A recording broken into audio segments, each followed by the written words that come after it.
First story. Am I the asshole for wanting to go to the funeral of a girl that I helped get addicted to drugs? I'm 26 and clean from heroin for 3 years.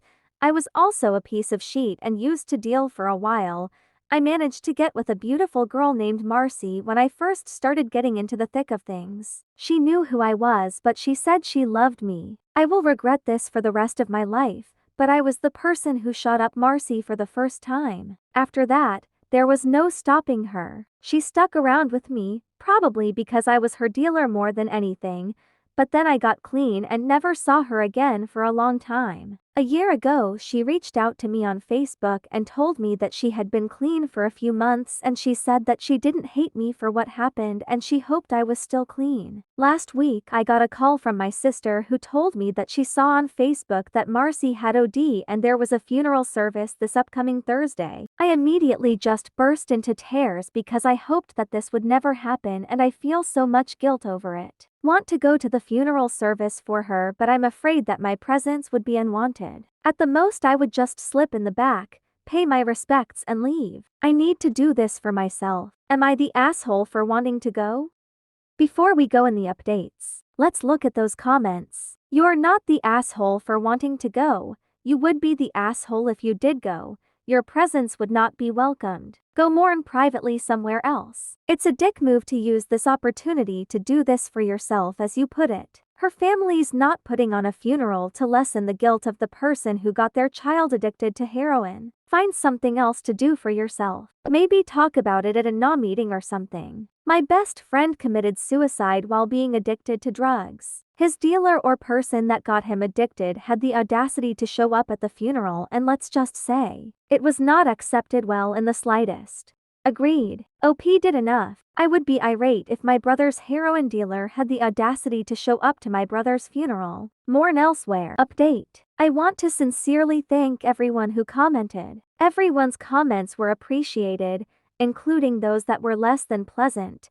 Since I received such great advice on my original post, I felt like I had an obligation to update. And I'm trying to follow through on all aspects of my life, even internet ones. The funeral service was held this past Thursday. Before then, I brought all the advice I received online and brought it to the real world and talked to both my therapist and sponsor about how I was feeling and what I should do. My sponsor was straight with me and told me that I would be putting myself in danger by going and that I should do something else that day to grieve.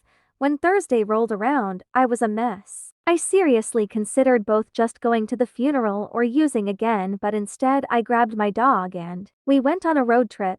We went to the beach and just hung out, the two of us. I'm doing okay this week, but obviously I'm still not doing great. I haven't reached out to any of Marcy's family and I don't plan to. I understand now how devastating that would be. That's it. Take care, everyone. Second story. Am I the asshole for pretending to get fired when customers get a temper with me?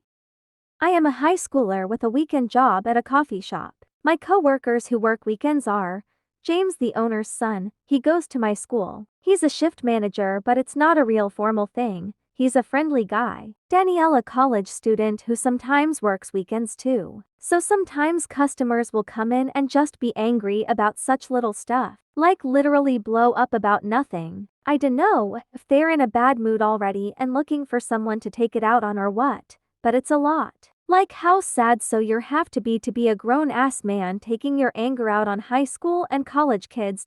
So James and I were joking about having a little fun with them and hopefully getting them off our backs. So one day I was at work and some guy was having a temper about how we don't make the coffee hot enough, which I couldn't do a thing about because I gave it to him right out of the machine. So James came in and was like, "Sir, is there a problem here?" And the guy started ranting at him too. So he was just like, "OP, this is unacceptable, you're fired."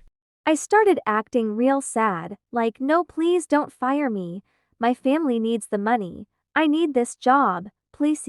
And he played up being a hard ass, telling me to take off my apron and leave. The angry guy started to backtrack, like, it isn't that big of a problem, you don't need to fire her over it. I didn't mean it, and James was like, no, we pride ourselves on the best customer service. Of course, after all that drama I still had my job, we were just acting. And we've done it a couple times. Whenever a customer will lose their temper at Danielle or I, James will storm in and fire us. And almost every time, the person who had come in angry will apologize and say that they didn't mean it. It's kind of satisfying, making people realize their actions might actually have consequences. Anyway, I was telling my friends from school about this and a few of them thought it was a mean prank to let someone go away thinking they'd gotten someone who desperately needs the money fired. Am I the asshole for this joke? Let's look at some of those comments. Not the asshole, that's a perfect way of dealing with hostile customers. I disagree. Just like giving a kid a cookie when they throw a temper tantrum simply reinforces that behavior,